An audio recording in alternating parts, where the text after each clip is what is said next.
Hi friends, welcome to Darbar Samayal. இன்னைக்கு என்ன recipe பார்க்க போறோம்னு பாத்தீங்கன்னா பீட்ரூட் கிச்சடி ரெசிபி தான் பார்க்க போறோம். வாங்க வீடியோக்குள்ள போகலாம். பீட்ரூட்டையும் இந்த மாதிரி சின்ன சின்னதா கட் பண்ணிக்கணும். ஃபர்ஸ்ட் ஒரு pan எடுத்துட்டு 2 ஸ்பூன் எண்ணெய் ஆட் பண்ணிக்கலாம். தேங்காய் எண்ணெய் தான் ஆட் பண்றேன். இப்போ வந்து பீட்ரூட்டை ஆட் பண்ணிடலாம். கட் பண்ண பீட்ரூட்டை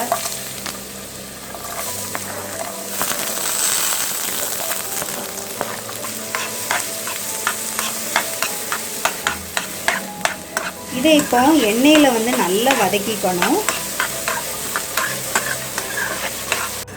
ஸ்டவ்வை வந்துட்டு நல்லா லோவாக வச்சுக்கோங்க. வச்சுட்டு நல்லா வந்து ஃப்ரை பண்ணிடணும். அது வந்து நல்லா ஃப்ரை ஆகி நல்லா சுருங்கிடும். அது வரைக்கும் நல்லா ஃப்ரை பண்ணிடுங்க. இப்போ பார்த்தீங்களா நல்லா வந்து வதங்கி அப்படியே சுருங்கி குட்டியாயிடுச்சு. இந்த ஸ்டேஜ் வரைக்கும் நல்லா வதக்கிக்கணும். அப்புறமா கொஞ்சமாக உப்பு சேர்த்துக்கணும்.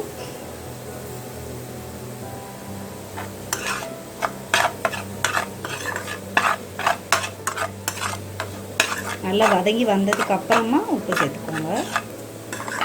அடுத்து கருவேப்பிலை ஆட் பண்ணிடலாம்.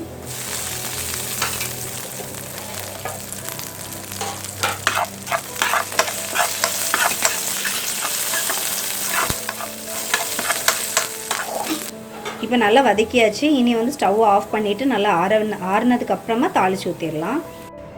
இப்போ அதை பீட்ரூட்டை மாற்றி வச்சுட்டு தாளிச்சிடலாம். ஒரு அரை டீஸ்பூன் தேங்காய் எண்ணெய் ஆட் பண்ணியிருக்கேன். இப்போ இதில் 2 வத்தல் மிளகு சேர்த்துடலாம். கூடவே 1 டீஸ்பூன் கடுகு.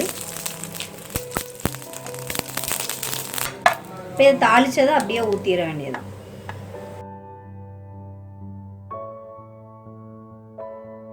இப்போ இதில் தயிர் சேர்த்துடலாம்.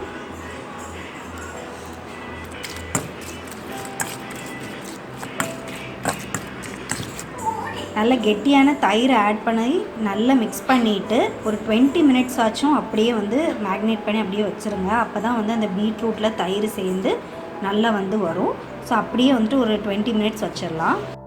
இந்த ரெசிபி உங்களுக்கு பிடிச்சிருந்துச்சுன்னா கண்டிப்பாக நீங்களும் ட்ரை பண்ணி பாருங்கள். தேங்க்யூ.